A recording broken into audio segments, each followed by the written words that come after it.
Hello students, अपना जो chapter current electricity और इलेक्ट्रिकल इंस्ट्रूमेंट्स कंबाइंड चैप्टर है ये फिनिश हो चुका है अपने पास। तो आज इससे रिलेटेड क्वेश्चंस करेंगे जो प्रीवियस ईयर बोर्ड में पूछे गए, मेंस लेवल पे और नीट लेवल पे पूछे गए हैं, उनको डिस्कस करेंगे। और आज का क्वेश्चन जो अपन सोल्व करेंगे वो इजी क्वेश्चन ही लेंगे, है ना। नेक्स्ट में अपन थोड़ी मॉडरेट लेवल फिर एडवांस लेवल के क्वेश्चन भी सोल्व करेंगे यहाँ पे current electricity plus electrical instruments के, ठीक है। तो आज तो केवल बेसिक सिंपल और इजी क्वेश्चन ही करेंगे अपन, है ना, जो लास्ट ईयर पूछे गए हैं, ठीक। तो सपोज करिए कि अपन मान लीजिए सबसे पहले केसीएल केवीएल वो जो पहला टॉपिक होता है जहाँ से क्वेश्चंस आते हैं उसके अकॉर्डिंग कोई क्वेश्चन सोल्व करते हैं। सपोज करिए आपके पास ये सर्किट दे रखा है कोई, है ना। तो ये मान लीजिए 3 ओम है, ये 6 ओम है और ये 3 ओम है। 15 वोल्ट की बैटरी है, 30 वोल्ट की बैटरी है। अब इस क्वेश्चन में आप केसीएल और केवीएल दोनों चीज़ें यूज कर सकते हो, है ना। और एक नोडल मेथड होता है, वो इनडायरेक्ट तरीका है आपके पास केसीएल और केवीएल को सोल्व करने का, ठीक है। तो पहले नोडल मेथड देखते हैं, है ना, उससे सोल्व करते हैं। फिर केसीएल केवीएल भी देखेंगे किस तरीके से होता है। नोडल के लिए क्या करते हो आप, किसी एक पॉइंट पर क्या मानते हैं, जीरो। सपोज करिए मैंने यहाँ पर जीरो मान लिया। ये जो नेगेटिव प्लेट है अपने पास, प्लेट नेगेटिव नहीं होती, लोअर पोटेंशियल होती है, बस का इंडिकेशन नेगेटिव से करते हैं अपन, है ना। और ये तो इसको फिक्स के 30 होना पड़ेगा, क्योंकि ये कितने का डिफरेंस देगी पोटेंशियल 30 का। ये 30 तो ये भी 30 होगा। कनेक्टिंग वायर से ये जीरो तो ये भी जीरो और ये भी जीरो। कनेक्टिंग वायर से अपन रेजिस्टेंस को नेग्लिजिबल मानते हैं। ये जीरो तो ये प्लेट भी जीरो। ये 15 वोल्ट की होगी तो यहाँ पर भी 15 वोल्ट का पोटेंशियल मिलेगा आपको। अब इस वाले पॉइंट पे आप नहीं लिख सकते पोटेंशियल, क्यों? बीच में रेजिस्टेंस आ गया। तो सपोज करिए यहाँ पे एक्स मान लिया आपने, कितना मान लिया कि मान लिया यहाँ पे एक्स वोल्ट का पोटेंशियल है और इस एक्स को अपन क्या मानते हैं, दोनों पोटेंशियल से ज्यादा मानते हैं। तो सपोज करिए यहाँ से करंट I1 इधर निकल रहा है, यहाँ से करंट I2 इधर निकल रहा है और यहाँ से करंट I3 इधर फ्लो कर रहा है। तो इस वाले जंक्शन पे अगर मैं केसीएल की बात करता हूँ, म्यूचुअल करंट लॉ की, तो क्या कहते हैं, summation of all currents meeting at a junction is equal to 0। तो I1 plus I2 plus I3 equal to 0। और I की वैल्यू क्या होती है, V/R, है ना। तो यहाँ पर देखिए I1 की बात करते हैं V/R, यानी कि पोटेंशियल डिफरेंस अपॉन रेजिस्टेंस। तो I1 इधर फ्लो कर रहा है और मैंने कहा x को ज्यादा मानेंगे तो x माइनस 15, यानी कि इस 3 ओम के अक्रॉस जो पोटेंशियल डिफरेंस है वो कितने का है, x माइनस 15 का है। तो आप क्या लिखोगे, x minus 15 upon resistance 3 plus I2 की बात करें x minus 30 upon 6 plus x minus 0 upon 3 equal to 0। Solve करो आप इसको, एलसीएम ले 6 आएगा तो ये हो जाएगा 2x minus 30 plus x minus 30, ठीक है। और ये आ जाएगा 2x इक्वल टू 0। तो कितना बन गया, 2x और x 5x माइनस 60। तो उधर जाएगा तो प्लस का हो जाएगा, तो x की वैल्यू आ गई 12 वोल्ट, यानी कि इस वाले पॉइंट में 12 वोल्ट का पोटेंशियल है आपके पास, ठीक है क्या।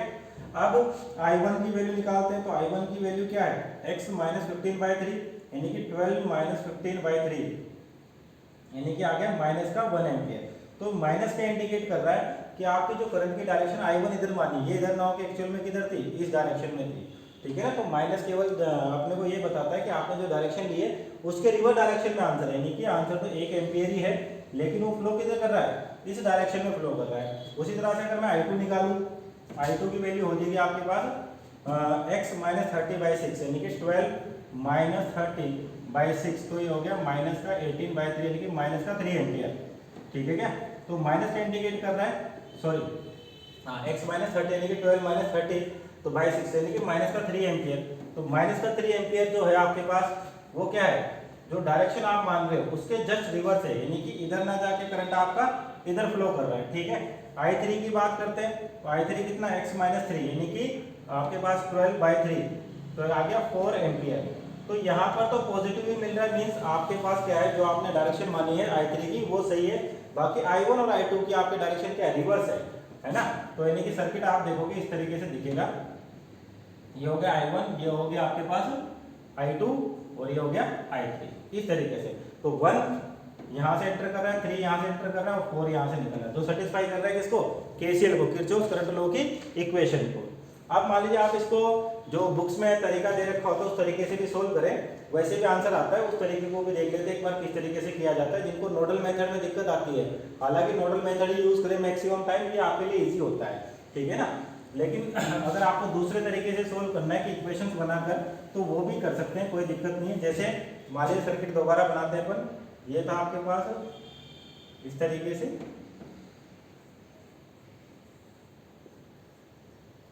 ठीक है, ये था 3 ओम, ये 6 ओम और ये 3 ओम, ये 15 वोल्ट और ये 30 वोल्ट है ना। तो सपोज करिए इस वाले सर्किट में करंट फ्लो कर रहा है I1 और इस वाले में करंट फ्लो कर रहा है I2।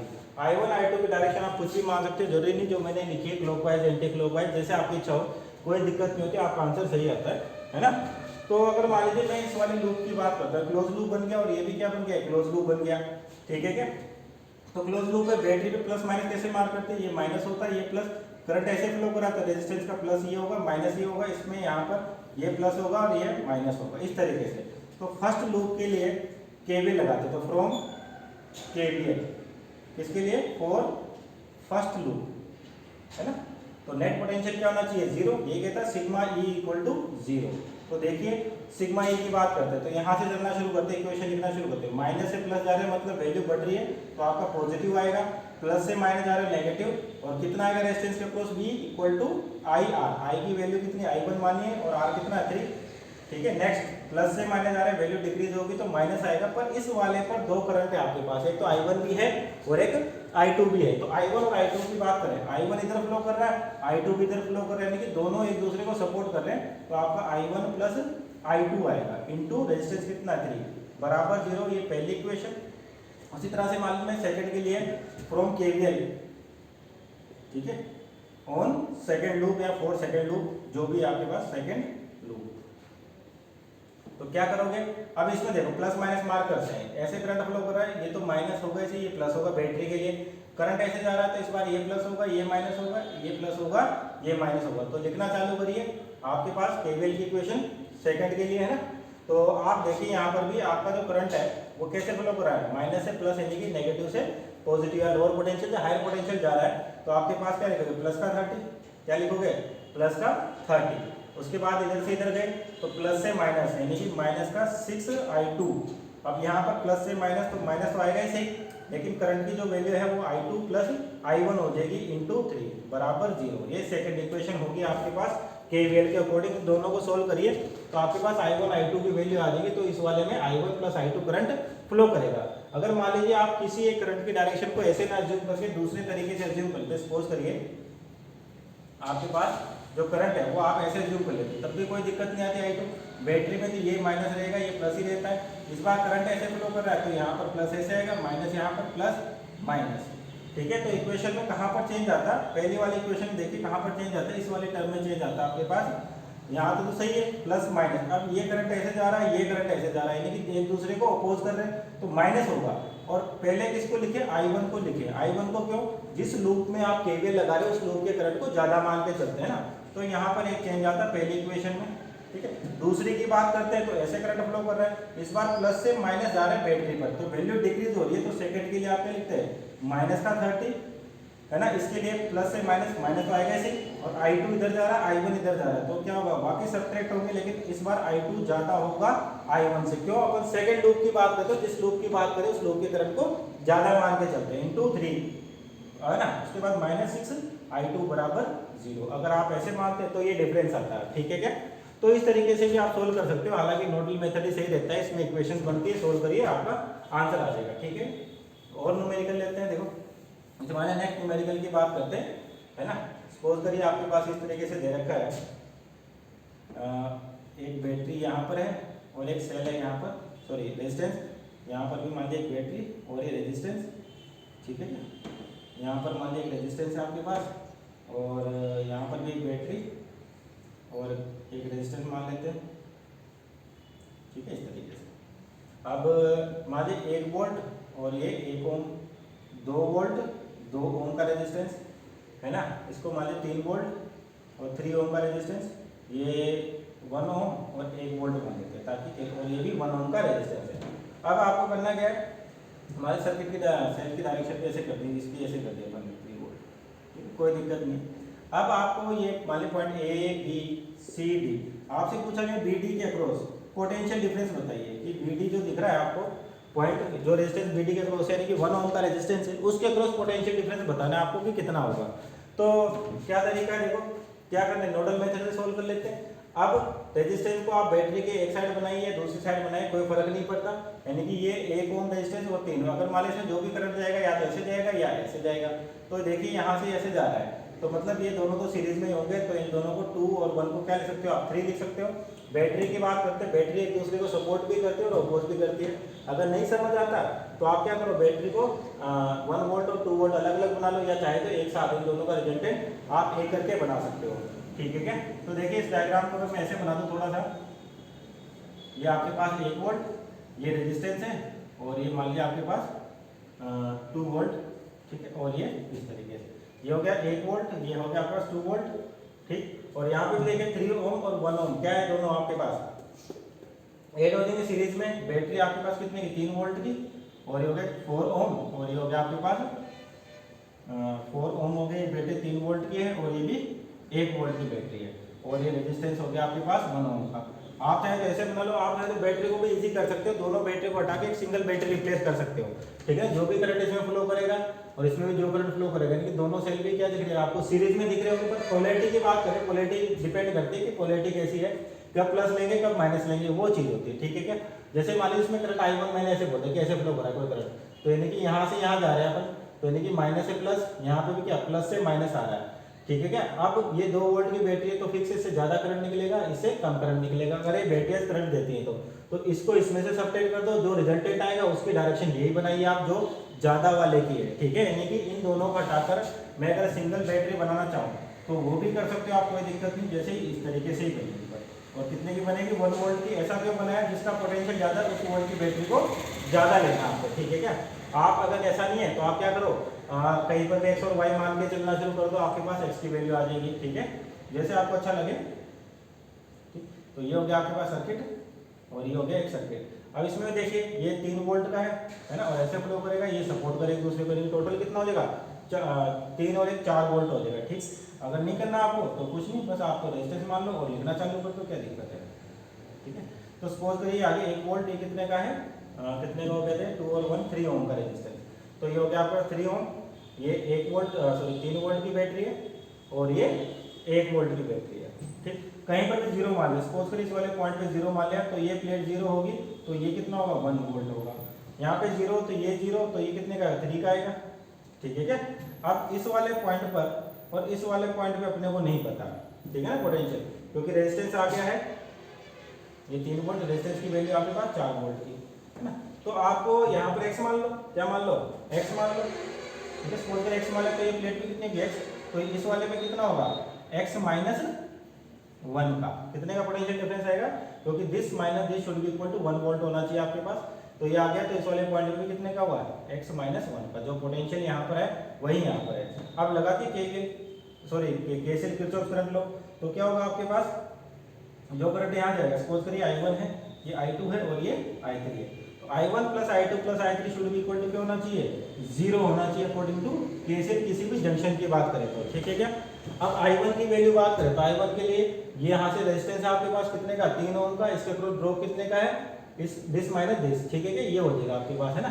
तो आप क्या इक्वेशन लिखोगे, जो आपका करंट ऐसे फ्लो कर रहा है तो ये प्लस होगा और ये माइनस होगा, ठीक है। तो आप क्या करोगे, यहाँ पर 1 minus x minus 1 divide by 3, ये हो गया आपके पास, ठीक है क्या। दूसरा देखें तो आपके पास यहाँ पर क्या हो जाएगा, 0 minus x minus 1 upon, suppose करिए 1 ओम का है ना, 1 ओम, ठीक। और नेक्स्ट इस वाले की बात करें तो यहाँ पर कितने का डिफरेंस है इसके अक्रॉस, x माइनस 3 का। अगर करंट ऐसे ले रखा है तो आप क्या लिखोगे, 3 माइनस x लिख दीजिए, ठीक है, अपॉन 3, ठीक है क्या, अपॉन 4, इसको बराबर 0, यहाँ सोल्व करिए तो x की वैल्यू आ जाएगी, और जैसे x की वैल्यू आई तो आपको इसके अक्रॉस पोटेंशियल डिफरेंस पता लग जाएगा। अब इसमें देखिए दिक्कत क्या है, जैसे मान लिया आपने x मान लिया, ठीक है, ये तो इस वाले पोटेंशियल से ज्यादा होगा, और मतलब जो भी दे रहे उनसे ज्यादा मानते हैं, लेकिन इस बार यहाँ पर देखें तो आपके पास x और x माइनस 1 है, यानी कि यहाँ पर है, ठीक है, और यहाँ पर 1 वोल्ट है। तो अगर आपने करंट की डायरेक्शन ऐसे मानी है तो ये वो पोटेंशियल ज्यादा होगा, ये कम होगा, तो आप उस हिसाब से इक्वेशन के लिए उसमें भी कोई गलती नहीं होगी, ठीक है क्या। तो यहाँ से x सॉल्व करिए तो x आ जाएगा, तो x की वैल्यू पुट करिए तो आपको इसके अक्रॉस पोटेंशियल डिफरेंस की वैल्यू पता चल जाएगी। अगर मान लीजिए आपका आंसर नेगेटिव में आ रहा है तो इसका मतलब है कि आपने जो अज्यूम किया है उसके रिवर्स आपका आंसर है, उसमें कोई दिक्कत नहीं आएगी, ठीक है क्या। इस तरीके से क्वेश्चन है, और आप चाहे तो इसको क्या कर सकते हो, केसीएल केवीएल से, यहाँ पे करंट I1 मान लो और यहाँ पे करंट I2 मान लो, तो आप उसको सोल्व करिए उसी जो इक्वेशन अपन ने बनाई थी, तो उससे और इजी हो जाएगा आपके पास, आपको बैटरियों को रिप्लेस करने की जरूरत भी नहीं पड़ेगी, ठीक है ना। और देखते हैं क्वेश्चन इजी से थोड़े से, कि मान लीजिए आपके पास है इस तरह से कोई सर्किट दे रखा है, सपोज करिए,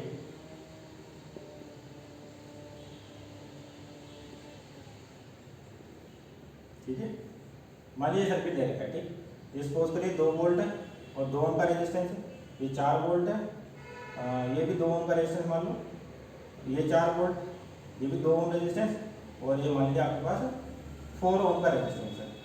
आपको इस 4 ओम रेजिस्टेंस में करंट बताना है कि बताइए करंट, यानी कि लोड रेजिस्टेंस बोलते हैं, ये आपका एक्सटर्नल सर्किट है, लोड रेजिस्टेंस है, इसके अक्रॉस आपको करंट बताना है। तो 2 तरीके से कर सकते हैं, पहला तरीका तो वही है सर्किट थ्योरी से, तो सर्किट थ्योरी से आप यूज करना है, और कल अपन ने सेंस के लिए डेरिवेशन किए थे सीरीज पैरेलल कॉम्बिनेशन के लिए, तो जो करंट की वैल्यू आई थी लोड के अक्रॉस वो होती थी summation of EI upon RI divide by summation of 1 upon RI upon R plus 1 upon summation of 1 upon RI। अगर आपको ये याद रहता है तो इससे सोल्व कर लीजिए, नहीं तो क्या करोगे, बैटरी पे कहीं भी जीरो मान लीजिए, उसके अकॉर्डिंग आप क्या कहीं ना कहीं एक्स मानना पड़ेगा, तो नोडल मेथड से भी कर सकते हो आप इसको, कोई दिक्कत नहीं है। कल अपने फॉर्मूला लिखा था उससे भी कर सकते हैं, ठीक है। अगर उस फॉर्मूले की बात करें तो यहाँ पर क्या हो जाएगा, E1 R1 plus E2 R2 plus E3 R3 upon 1 upon R1 plus 1 upon R2 plus 1 upon R3 divide by R plus 1 upon R1 plus 1 upon R2 plus 1 upon R3। तो सबसे पहले मान लीजिए मैं इसकी वैल्यू निकालता हूँ, E1 R1, तो ये हो गया E1 की वैल्यू है आपके पास, सपोज करिए 2, R1 कितना है 2, अब 4, ठीक है, और ऐसे कितना है 2। अब ध्यान देना कि जैसे मान लीजिए अगर मैं इसको पॉजिटिव लिख रहा हूँ, तो इसकी पोलैरिटी और इसकी पोलैरिटी एक दूसरे की रिवर्स दिख रही होगी आपको, तो इसको प्लस लिया तो इसको माइनस लेना है ना। अगर आपने इसको माइनस लिया तो इसको प्लस लोगे, उसमें कोई दिक्कत नहीं है, ठीक है। तो माइनस का 4/2, और इसकी पोलैरिटी सेम है, इसको प्लस माना है तो ये भी प्लस का आएगा, यानी कि 4/2 divide by 1 upon R1 that is 1/2 plus 1/2 plus 1/2, तो ये हो जाएगा आपके पास, कैंसिल आउट हो गया, तो 1 अपॉन 3/2, तो ये हो जाएगा 2/3, ठीक है। यानी कि इस ऊपर वाले की वैल्यू कितनी आएगी 2/3, नीचे वाले को देख लेते हैं, अब वैल्यूज पुट कर देते हैं और सोल्व कर लेते हैं, ठीक है। बाकी कैलकुलेशन हो ही चुकी है अपने पास, तो क्या हो जाएगा, आई की वैल्यू कितना, सिग्मा EI RI कितना आया था अपने पास 2/3, कितना है 2/3, ठीक है क्या। अब R की वैल्यू कितनी है 4 plus 1 upon R1 plus 1 upon इसकी वैल्यू आई थी 1 अपॉन R1 की 3/2, तो 1 अपॉन 3/2, तो ये हो गया आपके पास 2/3 प्लस 2/3 है ना, ऊपर जाएगा तो 2/3, तो कितना हो गया, एलसीएम आया 3, तो 2/3 इंटू 12, और 3 ऊपर जाएगा तो 14, यानी कि 1/7 एम्पियर, कितना आया 1/7 एम्पियर आपके पास किससे है, करंट आया। अगर आप कौन से मेथड को यूज करते हो, जो आपके पास कल सेल के लिए डेरिवेशन किया था अपन, है ना, तो वो हो गया। अब आप चाहे तो इसको नोडल मेथड से कैसे करते हैं, मान लो कहीं पे भी जीरो मान लेते हैं, सपोज करिए किसी भी पॉइंट को मान लीजिए, जिसको मैंने जीरो मान लिया, तो इस प्लॉट पे जीरो, तो इस पे कितने आएगा माइनस का 2 आएगा, ये जीरो तो ये भी जीरो, और ये भी जीरो और ये भी जीरो, ठीक है क्या। यहाँ पे जीरो तो ये जीरो, तो ये कितना आएगा माइनस का 4, ये जीरो, ठीक है, तो ये पॉइंट जीरो, तो यहाँ प्लस का 4 आएगा।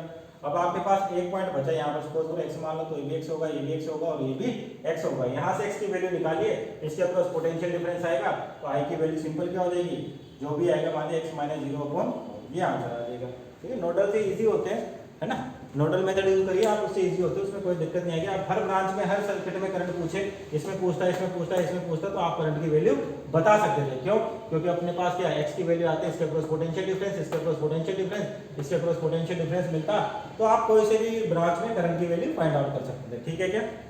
और देखते हैं, है ना, आज तो अपने जो क्वेश्चन है इजी लेवल 3 है, ज़्यादा ऐसे नहीं कोई टिपिकल है।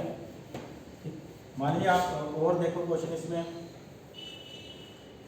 व्हीटस्टोन ब्रिज से देख लेते हैं। देखिए मान लीजिए एक बार आपके पास व्हीटस्टोन ब्रिज है, ठीक है क्या, इस तरीके से व्हीटस्टोन ब्रिज दे रखा है आपके पास, यहाँ गैल्वेनोमीटर है और एक कोई रेजिस्टेंस है।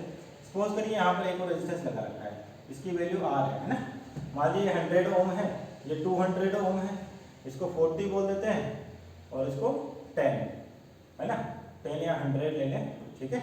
ये अब आपको पूछा कि गैल्वेनोमीटर में अगर जीरो डिफ्लेक्शन है तो बताइए इस R की वैल्यू बतानी है। तो जीरो डिफ्लेक्शन मीन्स आपके पास जो ये है, ये क्या होगा, बैलेंस है आपके पास, कितना है, बैलेंस व्हीटस्टोन ब्रिज है। ये R1 R2 इन दोनों का इक्विवेलेंट, इसको R3 और इसको R4 बोल दीजिए। तो बैलेंस कंडीशन में क्या होता है, R1 R3 should be equal to R2 R4 होना चाहिए। तो R1 कितना आपके पास 100, R3 कितना है 40, should be equal to R2 कितना है, इन दोनों का इक्विवेलेंट, दोनों किसमें पैरेलल में, तो क्या हो जाएगा 100 R1 R2 upon R1 plus R2 ये आ जाता है। और R4 कितना है 200, तो 200 into 100 R upon 100 plus R, तो 1 2 1 2 एक जीरो और खत्म होगी, तो आपके पास यहाँ बचा 4 और यहाँ पे कितना बचेगा 20 R है ना, अपॉन 100 प्लस R।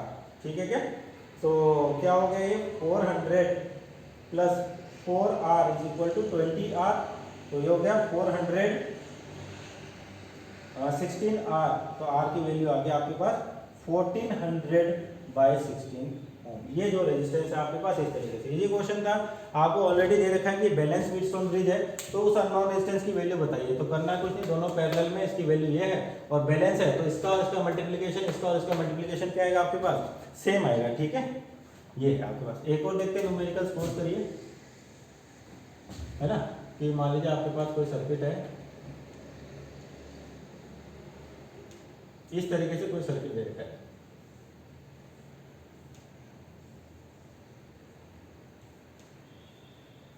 ठीक, ये मान लिया आपके पास ए पॉइंट और ये बी पॉइंट। आपसे कुछ सभी की वैल्यू मान लीजिए 2 2 2 ओम 2 ओम, ठीक है, 3 3 जो भी लेना ले सकते हो, R भी ले सकते हो।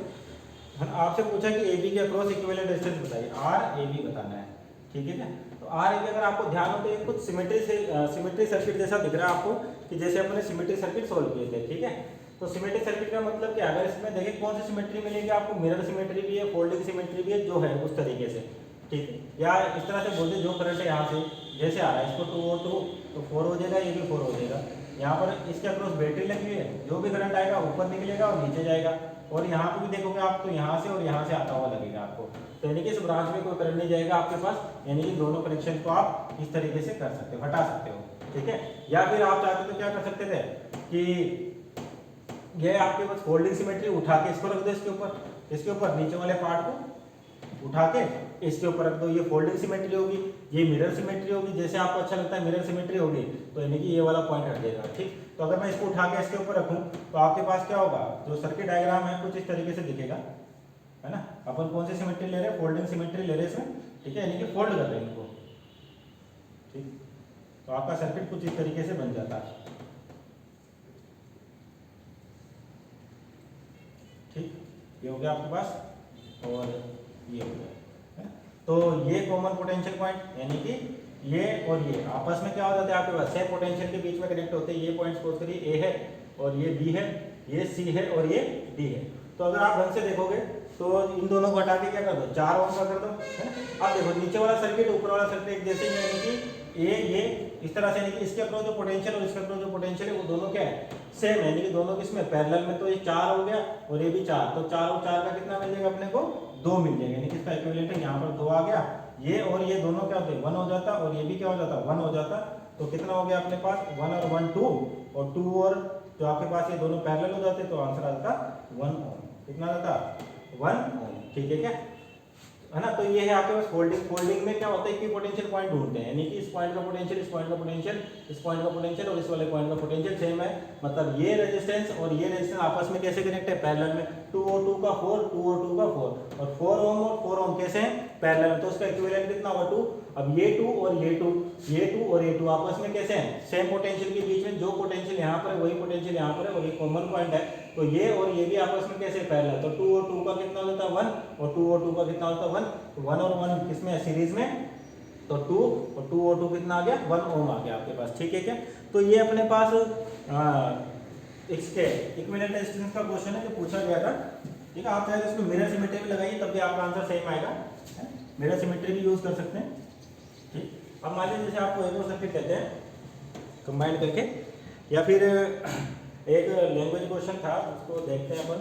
सपोज करिए आपके पास n सेल्स है, कितने सेल्स हैं, n सेल्स हैं, ठीक है, n सेल्स हैं, ठीक, और सपोज करिए n सेल्स है, उसमें से सभी का ईएमएफ सभी का ईएमएफ कितना है, ई मान लीजिए आप, कितना मान लीजिए, ई मान लीजिए, और रेजिस्टेंस कितना है सभी का, स्मॉल आर, ठीक है, ये आपको गिवन है, सपोज करिए रेजिस्टेंस आर, ठीक, रेजिस्टेंस आर सभी का सेम है। अब आपसे पूछा गया कि सपोज करिए कि इन सारे सर्किट को आप एन सेल्स को जो आपके पास है ईएमएफ ई और रेजिस्टेंस आर के, ये दोनों सभी को सीरीज में जोड़ दिया और ये क्या बना रहे हैं, क्लोज सर्किट बना रहे हैं, है ना, क्लोज सर्किट बना रहे हैं। और इनमें से मान लीजिए एक सर्किट आपके पास एक सेल को बोल दीजिए रिवर्स पोलैरिटी में अंदर ज्वाइन कर दिया, किसके अंदर ज्वाइन कर दिया, रिवर्स पोलैरिटी। रिवर्स पोलैरिटी का मतलब अगर आपके पास सेल्स ऐसे कनेक्ट है ना, internal resistance cells, internal resistance cells, internal resistance, है ना, और एक सेल को क्या करते हैं, रिवर्स पोलैरिटी के साथ अटैच कर दिया ऐसे, और क्या बना रहे हैं, क्लोज सर्किट बना रहे हैं। सपोज करिए क्या बना रहे हैं, क्लोज सर्किट, यानी कि यहाँ पर कोई लोड रेजिस्टेंस आ रहा है। तो आपसे पूछा कि सेल के अक्रॉस, इन सेल्स के अक्रॉस कितना पोटेंशियल डिफरेंस आएगा, सेल्स के अक्रॉस कितना पोटेंशियल। तो आप देखो कि जैसे ही अगर मान लीजिए एन सेल्स है, कंटिन्यूस सभी का एम सेल है, अगर एक सेल सभी रिवर्स पोलैरिटी के सेम पोलैरिटी के होते तो आपका ई नेट आता, वो कितना आता, एन इंटू ई, और जो आर आता आपके पास नेट, वो कितना होता है, एन इंटू आर, ठीक है। अब क्या हुआ कि एक सेल को आपने रिवर्स कर दिया, अगर एक सेल को रिवर्स कर दिया, इसका ईएमएफ भी ई है, इसका ईएमएफ भी ई है, तो ये एक सेल क्या करेगा, इस सेल की वैल्यू के इस सेल को खत्म करेगा, जितना पोटेंशियल इसका है उतना ही पोटेंशियल इसका है, तो एक सेल के जो ईएमएफ है उसको ये खत्म कर देता है, यानी कि अब आपका जो पोटेंशियल बच जाता है वो कितना होता है, एन ई माइनस 2 आ जाता है, कितना होता है, एन ई माइनस 2। खेल तो इजी था, पूछा गया था कि अगर आप एक रिवर्स कर दोगे तो क्या ईएमएफ की वैल्यू मिलेगी आपको, ठीक है क्या, तो एन माइनस ई। अब मान लीजिए एक और देखते हैं कि एक और क्वेश्चन आया था कि सपोज करिए आपके पास सेल्स के एक सर्किट डायग्राम ले लेते हैं, पहले सर्किट वाला क्वेश्चन याद आ रहा है तो उसको देख लेते हैं। इस तरीके से मान लीजिए आपके पास सर्किट दे देते हैं,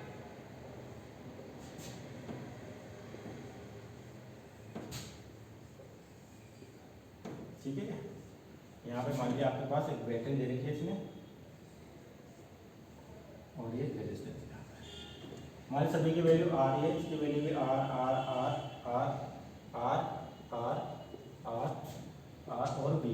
यहाँ पर एमीटर लगा हुआ है आपके पास, ठीक है। तो आपसे पूछा गया बताओ एमीटर की रीडिंग बताइए, एमीटर की रीडिंग बतानी है आपको कि कितनी क्या रीडिंग देगा ये, ठीक है क्या। अब देखो आप इसको ढंग से देखोगे तो क्या हो रहा है कि सारे के सारे कैसे पैरेलल में, कैसे हैं पैरेलल में, तो V वोल्ट है ये, तो फिक्स है कि हर सेल के अक्रॉस अगर ये 0 और V माने तो हर सेल के अक्रॉस ही V वोल्ट का पोटेंशियल डिफरेंस आएगा, इसके अक्रॉस भी V वोल्ट का आएगा, है ना, 0 0 0 0, ठीक है, इस तरीके से। तो आपको एमीटर रीडिंग बतानी है कि एमीटर में रीडिंग कितनी होगी। अगर आप पूरे की बात करते थे, मान लीजिए इसका R इक्विवेलेंट निकालते हैं आप, तो कितना था, R/8 आ जाता, कितने रेजिस्टेंस है, 1 2 3 4 5 6 7 8। अगर पूरे सर्किट की बात करते तो इसका R इक्विवेलेंट कितना था, R/8, तो करंट की वैल्यू होती V/R, V/R, तो यानी कि V/R/8, यानी कि 8/R, ठीक है क्या। ये आ जाता आपके पास करंट की वैल्यू, है ना। अब देखो कि जो एमीटर है वो क्या हो रहा है आपके पास, इधर और इधर दोनों के सर्किट कितने बराबर हैं, सॉरी दोनों साइड रेजिस्टेंस बराबर है, तो जितना भी करंट निकल रहा है उसका आधा करंट इधर दिखेगा आपको, उसका आधा करंट इधर दिखेगा, क्योंकि एमीटर इन दोनों के बीच में लगा हुआ है। तो इसमें से अगर एमीटर की रीडिंग की बात करो तो I की वैल्यू क्या हो जाएगी, I/4 कर दो, यानी कि 2V/R आ जाएगा, कितना आ जाएगा, ठीक है। तो ये तो फिर इजी है, आज क्वेश्चन पूछे जाते हैं तो आपको थोड़ा ध्यान रखें, थोड़ा जज करें क्वेश्चन को कि कैसा सर्किट दे रखा है और कैसा नहीं दे रखा, आपको कहाँ पर वैल्यू पूछी गई है, ये सारी चीजें ध्यान रखनी है, तब जाके क्या होगा आपसे क्वेश्चंस होंगे, है ना। और आपके पास क्या न्यूमेरिकल आसान करना हो जाए। अगर मान लीजिए इस एमीटर को आप यहाँ ना लगाते, मान लीजिए किसी एक ब्रांच में लिख देते, यहाँ पर लिख देगा, बोलते यहाँ पर एमीटर की रीडिंग बताओ कितनी होगी, तो एमीटर की रीडिंग कितनी होगी, सिंपल यहाँ से I बराबर V/R, ये एमीटर की रीडिंग हो जाती। कोई न्यूमेरिकल वैल्यू देता तो आपका न्यूमेरिकल आंसर आ जाता, ठीक है क्या। तो इस तरह से क्वेश्चन है अपने पास, है ना। कई एक बार है तो अगर एमीटर यहाँ लगा देते आप तो अलग रीडिंग देता वो, ठीक है क्या, इस वाले ब्रांच के लास्ट में। अगर पर रेजिस्टेंस आप देखते हैं यहाँ पर करंट पूछता तब भी आप ये बता सकते थे, ठीक है क्या, है ना। एक और चीज़ देखते हैं कि जैसे मान लीजिए अपन ने मिक्स ग्रुप में वगैरह के भी देखे थे क्वेश्चन, तो आज अपन मिक्स क्वेश्चन और इजी लेवल के क्वेश्चन कर रहे हैं, ठीक है। सपोज करिए कि आपके पास मान लीजिए n सेल्स हैं, ठीक है, कितने n सेल्स हैं, ठीक, और m रोज है, ठीक है, n सेल है और m रोज, हर एक का ईएमएफ E है, हर सेल का ईएमएफ कितना है, E है, और मान लीजिए हर सेल का रेजिस्टेंस कितना है, ये मान लीजिए आप आर है, ठीक। अब आपको जो कहा गया कि इस कॉम्बिनेशन में कि जो आपके पास कॉम्बिनेशन है इनका जो मिक्स ग्रुपिंग का एन सेल्स और एन रो से कॉम्बिनेशन हो गया, तो टोटल बोल दे इसने कि 10 सेल, कितने 10 नंबर ऑफ सेल्स दे रखे, मान लीजिए आपको ज़्यादा 100, मान लीजिए 100 सेल्स आप कितने 100 सेल दे रखे, जिसका इमेज है और रेजिस्टेंस आ रहा है, उसमें हर एक रो के अंदर एन सेल्स है, ठीक है, और कितनी रोज है, एम रोज है। उसमें कहते हैं जो इस सिस्टम के अंदर टोटल सेल लगे हैं वो 100 है, ठीक। और मान लीजिए ये सेल जो लोड रेजिस्टेंस है आपके पास, ठीक है, ऐसे बना देते हैं अपन मिक्स ग्रुपिंग का, जो मान लीजिए लोड रेजिस्टेंस दे रखा है आपको कैपिटल आर, इसकी वैल्यू ले लेते हैं, मान लीजिए आपके पास है 25 ओम है, कितना है 20, इसके अक्रॉस कोई करंट देता है जिसका रेजिस्टेंस कितना आता है 25 ओम है। तो आपको बताना कि हर रो में कितने सेल है, हर रो के अंदर कितने सेल्स होंगे, टोटल सेल्स 100 है, एन रोज है, एम कॉलम एन सेल्स है और एम रोज है। तो आपको बताना कि हर रो के अंदर कितने सेल्स है, नंबर ऑफ सेल्स बताने हैं। तो रेजिस्टेंस दे रखा है आपको 25 ओम, ठीक है। तो इसको सोल्व करें तो आपके पास जो मिक्स ग्रुपिंग का रिजल्ट आया था, सभी की ईएमएफ सेम है, तो आई की वैल्यू जो मैंने बताया सर्किट फाइनल डायग्राम बनाया था भाई, अगर अपने पास ए के अंदर एन सेल्स हैं, ठीक है क्या, और ईएमएफ ई है, तो इक्विवेलेंट ईएमएफ कितना था एन ई, और पैरेलल थे सभी के, तो सभी का कितना था एन ई, और जो आर इक्विवेलेंट आया था आपके पास, आर नेट आया था इंटरनल रेजिस्टेंस का, वो आया था आपके पास N R by M, N R by M, ये आर। तो आपका जो करंट था वो कितना था N E upon R plus N R by M, ये था, ठीक है क्या। तो उसे और उसने कहा कि जो मैक्सिमम करंट है वो इसके थ्रू फ्लो करता है, ठीक है ये। तो आपको बताना है कि हर रो के अंदर कितने सेल्स है, हर रो के अंदर कितने सेल्स है। तो देखो यहाँ से एक और चीज, इसमें अपने शायद डिराइव नहीं की थी वो, वहाँ पर जब अपने रिजल्ट लिखा था, इसमें एक और रिजल्ट आता है, उसको थोड़ा देखें, उससे सॉल्यूशन होगा कि जो आई की वैल्यू है आपके पास N E upon R plus N R by M, इसको एडिट लिख लें, वहाँ पर जो मिक्स ग्रुपिंग का सेल था उसमें लिख लेना, डेरिवेशन को ये आया। अगर मान लीजिए मैं इसको और सिंप्लीफाइड करूँ तो ये हो जाएगा n m E upon m R plus N r, ये अपन ने एलसीएम ले लिया।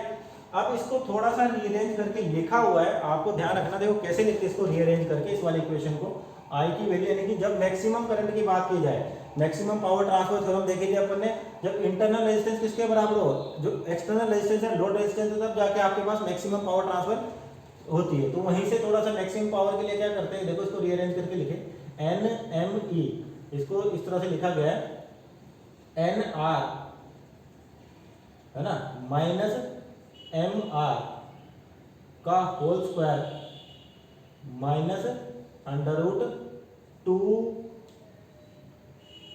Under root N M R. याद होता आपको ए का स्क्वायर प्लस बी का स्क्वायर क्या होता है, A square plus B square plus 2ab, ठीक है ना, और ए माइनस बी का, ए का स्क्वायर माइनस बी का स्क्वायर प्लस 2ab। तब आप इसको सोल्व करोगे, देखो तो ए का स्क्वायर प्लस बी का स्क्वायर प्लस 2ab करोगे तो ये रिजल्ट आएगा, और यहाँ सोल्व करोगे तो यही चीज मिलेगी। तो क्या कर रखा है अपने पास कि जो आपके पास है इनको इस तरह से रीअरेंज करके लिख दिया अपने, ठीक है क्या। अब मैक्सिमम के लिए क्या होना चाहिए, ये वाली नीचे वाली टर्म क्या होनी चाहिए, मिनिमम होनी चाहिए, ठीक है, मिनिमम होनी चाहिए, सॉरी ये आपके पास प्लस है ना, A square plus B square minus 2, ठीक, ये मिनिमम होनी चाहिए। अब देखें ध्यान से, तो अगर ये मिनिमम है तो मिनिमम कब होगी भाई, ये तो जीरो नहीं हो सकता, ये जीरो होगा तो अपने पास क्या होगा, करंट मैक्सिमम होगा, जो आई है इसके इनवर्स है, तो इसको रीअरेंज करके थोड़ा ऐसा लिखा है ना, जब आप इसको सोल्व करोगे तो ये मिलेगा। अब मिनिमम के लिए नीचे वाले टर्म मैक्सिमम होनी चाहिए, और करंट मैक्सिमम हो तो नीचे वाली टर्म क्या होनी चाहिए, मिनिमम होनी चाहिए। तो मिनिमम ये तो फिक्स है, आपके पास सेल्स के नंबर सेल है, पर ये चीज तो मिनिमम हो सकती है क्योंकि एक दूसरे को क्या कर रहे हैं, सबट्रैक्ट कर रहे हैं। अगर मान लीजिए ये जीरो हो जाए तो सबसे मिनिमम वैल्यू पॉसिबल क्या है इसकी, जीरो ही है। अगर ये जीरो हो जाए तो आपके पास 4i max i equal to i max, इसमें तो कोई चेंज हो नहीं सकता, मल्टीप्लाई में कुछ ना कुछ न्यूमेरिकल वैल्यू तो मिलेगी। अगर ये वैल्यू मिनिमम हो जाए आपके पास, और मिनिमम क्या हो, जीरो हो सकती है ना, एक दूसरे में सबट्रैक्ट हो रहे हैं, तो क्या होगा, n r should be equal to क्या होना चाहिए, एम आर होना चाहिए। एक तो ये रिजल्ट ध्यान रखना आपको कि ये वैल्यूज होंगी किसके लिए, अगर करंट को मैक्सिमम ट्रांसफर होता है, n r should be equal to m R, ये हो गया, ठीक। अब देखिए तो आपका कंडीशन क्या है, एन सेल्स है, है ना, सॉरी 100 सेल्स हैं टोटल, नंबर ऑफ सेल्स कितने हैं 100 सेल है, और एक ब्रांच में n सेल्स लगे, कितने सेल्स लगे n सेल्स लगे, और कितनी रोज है m रोज है, और टोटल नंबर ऑफ सेल दे रखा है आपको 100 है। तो आपको बताना है कि अगर ये मैक्सिमम करंट जो दे रहा है वो लोड रेशियो जिसकी वैल्यू 25 ओम है, तो आपको बताना है कि एक सेल के एक रो के अंदर कितने सेल्स है, नंबर ऑफ सेल्स बताने हैं। ठीक, तो अब देखिए कि पहले तो नंबर ऑफ सेल्स गिवन है 100, इसका क्या मीनिंग होगा कि मान लीजिए हर ब्रांच में या हर रो में n सेल है और ऐसी कितनी है m रोज है, तो total number of cells direct कितना होगा n इंटू m, इसकी वैल्यू आपको कितनी दे रखी है 100 दे रखी है, कितनी दे रखी है 100 दे रखी है। दूसरी चीज इसको आपको इसकी वैल्यू दे रखी है, यानी कि r की वैल्यू क्या आपके पास n r अपॉन m, तो ये कितना दे रखा है 25 दे रखा है is equal to n r by m। तो यहाँ से आपको n बराबर 25 m बाई r ये मिलेगा। ठीक है, क्या मिलेगा, ये मिलेगा। तो दो इक्वेशन है आपके पास, ठीक है ना, आपके पास क्या दो इक्वेशन है, उसकी वैल्यू उठा के आप क्या करिए इसमें रखिए, यानी कि एक इक्वेशन तो ये बन गई आपके पास और एक इक्वेशन ये बन गई। ठीक है, क्या आपके पास इक्वेशन बन गई। अब जो मैक्सिमम करंट होगा आपके पास वो दे रखा है लोड के अक्रॉस, तो आप इन दोनों को सोल्व करिए, तो यहाँ से आपको n की वैल्यू मिल जाएगी। ठीक है, क्या n की वैल्यू मिल जाएगी। तो ये कंडीशन है आपके पास कि अगर हर ब्रांच में आपके पास क्या है सेल्स के नंबर दे रखे हैं और कितनी रोज हैं, उसके अकॉर्डिंग आपसे पूछ लिया गया कि बताइए कि अगर टोटल नंबर ऑफ सेल्स कितने 100 है और जो मैक्सिमम करंट देते हैं लोड रेजिस्टेंस के अक्रॉस वो कितना है सर्किट का 25 ओम है। ठीक है, तो आप यहाँ से दो इक्वेशन, एक तो इस चीज़ को भी ऐड कर लें आप, ये जो मैंने उसमें नहीं लिखा है कि मैक्सिमम पावर ट्रांसफर थ्योरम के अकॉर्डिंग कि अगर मैक्सिमम करंट आना है तो ये इक्वेशन बनेगी, इसको रीअरेंज किया थोड़ा सा तो ये फाइनल सॉल्यूशन आता है उसके लिए। ठीक है, अब आपको कंडीशन तो दे रखी है कि n एक रो के अंदर n सेल है और m रोज है और टोटल नंबर ऑफ सेल्स दे रखे हैं आपको कितने हैं, टोटल नंबर ऑफ सेल्स कितने आपके पास 100 दे रखे। ठीक है, कितने दे रखे 100 दे रखे। ठीक, और कहा कि जो लोड रेजिस्टेंस है उसकी वैल्यू कितनी है, तो पहली कंडीशन तो नंबर ऑफ सेल्स निकाले जो 100 दे रखे, तो एक में n है और ऐसे कितनी है m है, तो n इंटू m की वैल्यू 100 होगी। और r की बात करते हैं यहाँ पर, तो r की वैल्यू की n r बाई n। ठीक है, n की वैल्यू आपको दे रखी है, सॉरी r की वैल्यू दे रखी है। ठीक है, n बाई n, और जो इंटरनल रेजिस्टेंस है इस क्वेश्चन में शायद 1 गिवन था, है ना, नहीं तो ये कैंसिल आउट नहीं होगा 1 ओम, क्योंकि ये गिवन था। तो यहाँ से आप क्या दो इक्वेशन मिल गई, तो आप इसको सोल्व करिए और आपको आंसर मिल जाएगा। ठीक है, तो कुछ इजी क्वेश्चन थे आपके पास जो आज अपन ने सोल्व किए। नेक्स्ट क्वेश्चन देखें थोड़े से इससे मोटिवेट होते। ठीक है स्टूडेंट्स, ओके, थैंक यू।